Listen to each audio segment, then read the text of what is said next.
मालिनी ने जिस साल बीए का इम्तिहान पास किया था, उसी साल से उसके बड़े भाई ने उसके लिए लड़का देखना शुरू कर दिया था।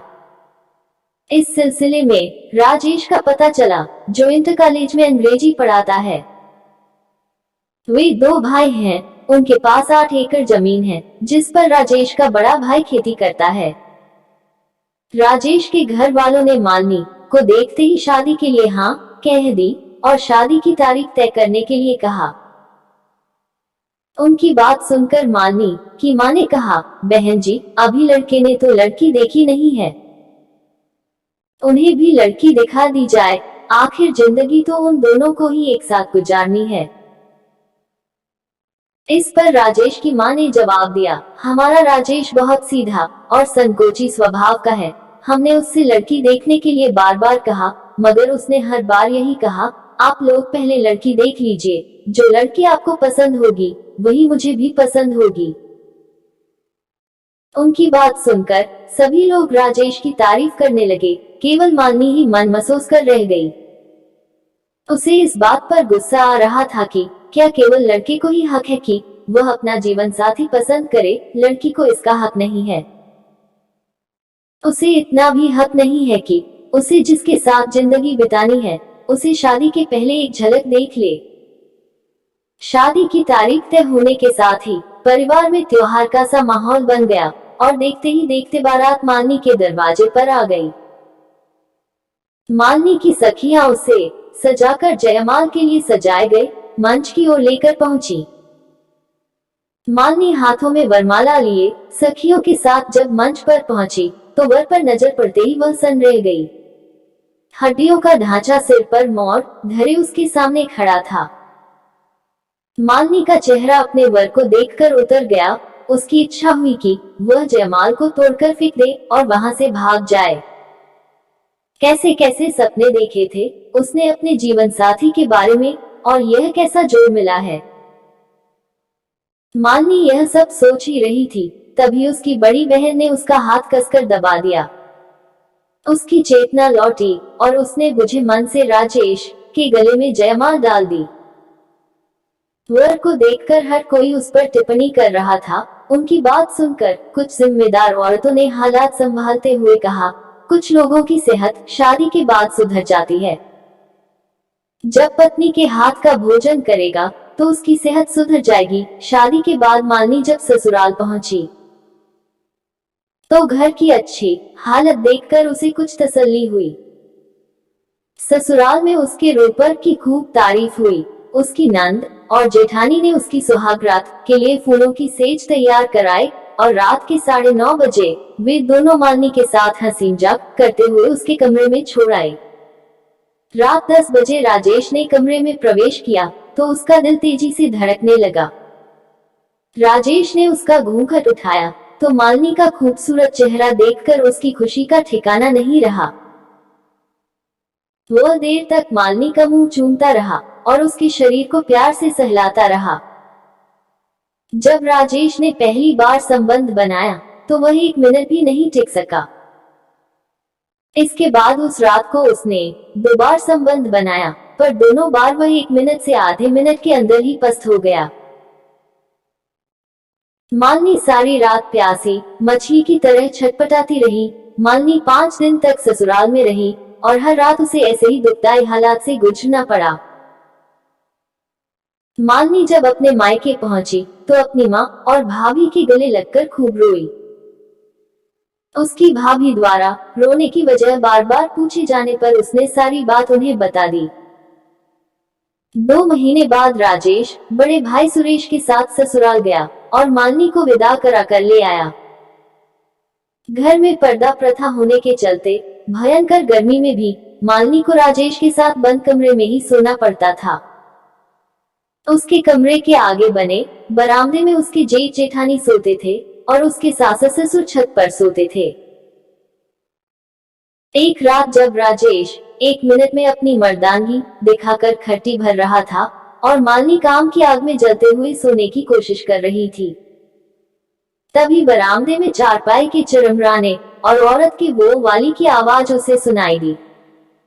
यह आवाज तकरीबन 20 मिनट तक उसके कानों में गूंजती हुई उसकी तड़प को बढ़ाती रही। अगले दिन फुर्सत के पलों में मालिनी ने अपनी जेठानी को बातों ही बातों में आभास करा दिया कि कल रात जब वह जेठजी के साथ धमाचौकड़ी मचा रही थी तो वह जाग रही थी।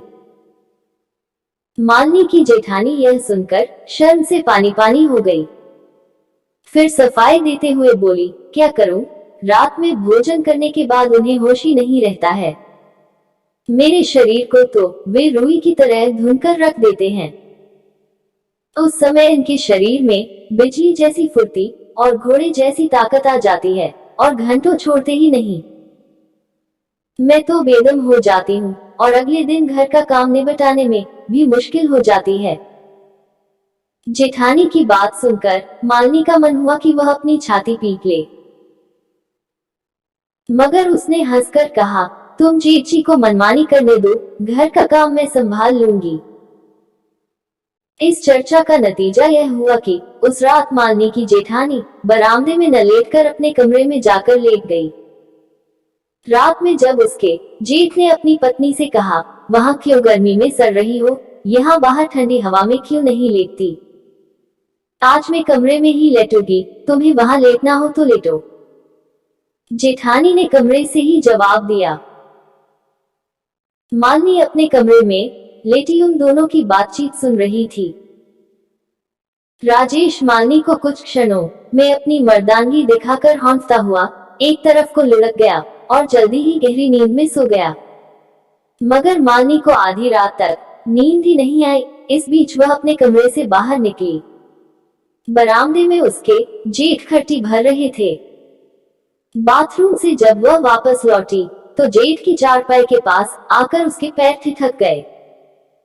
उसने एक क्षण रुककर पूरे घर का जायजा लिया। घोर सन्नाटा पसरा हुआ था। उसे इत्मीनान हो गया कि सभी लोग गहरी नींद में सो रहे हैं। वो हिम्मत करके सुरेश की चारपाई पर उससे चिपक कर लेट गई। नशे में चूर सुरेश की नींद जल्दी ही खुल गई और उसने मालिनी को दबोचकर संबंध बनाना शुरू कर दिया। जल्दी ही मालिनी की झिझक दूर हो गई और वह भी सुरेश का साथ देने लगी। जब सुरेश की पकड़ धीमी पड़ी तब तक मालिनी संतुष्ट हो चुकी थी। पसीने से लथपथ सुरेश ने जब उसे छोड़ा तभी उसकी नजर मालिनी के चेहरे पर पड़ी। उसने चौंक कर कहा, तुम? तभी मालिनी ने सुरेश के मुंह पर हाथ रखकर कहा, आपने एक प्यासी की आज प्यास बुझाई है। आपके भाई तो किसी लायक है नहीं, मजबूरन मुझे अपनी प्यास बुझाने के लिए आपके पास आना पड़ा। मालिनी चुपचाप अपने कमरे में आकर सो गई। इसके बाद से तो वह हर दूसरे तीसरे दिन रात को उठकर सुरेश के पास जाकर अपनी प्यास बुझाने लगी। सुरेश ने 2-3 बार तो संकोच का अनुभव किया, मगर फिर वह भी हर रात को मालिनी का इंतजार करने लगा। उसकी अपनी पत्नी तो बच्चे पालने में ही परेशान रहती थी। फिर उम्र के साथ ही उसका जोश भी कम होता जा रहा था। सर्दियों में मालिनी ने सुरेश से नींद की गोलियां मंगवा ली और रोजाना खाने में नींद की गोलियां डालकर राजेश और अपनी जेठानी को देने लगी। सुरेश अब दिन भर चौपाल में पड़ा सोता रहता और रात में राजेश के सोने के बाद उसके कमरे में घुस जाता और मालिनी के साथ मजे लेता। मगर एक रात सुरेश की माँ जब आंगन में शौचालय जा रही थी तभी सुरेश को मालिनी के कमरे से निकलकर अपने कमरे में जाते हुए देख लिया। वे दबे पैर मालिनी के कमरे में गई। राजेश खर्राटे भर रहा था। उन्होंने मालिनी को बाल पकड़कर उठाया और बोली, वर्जित फल खाते हुए शर्म नहीं आए तुझे कुलच्छिनी?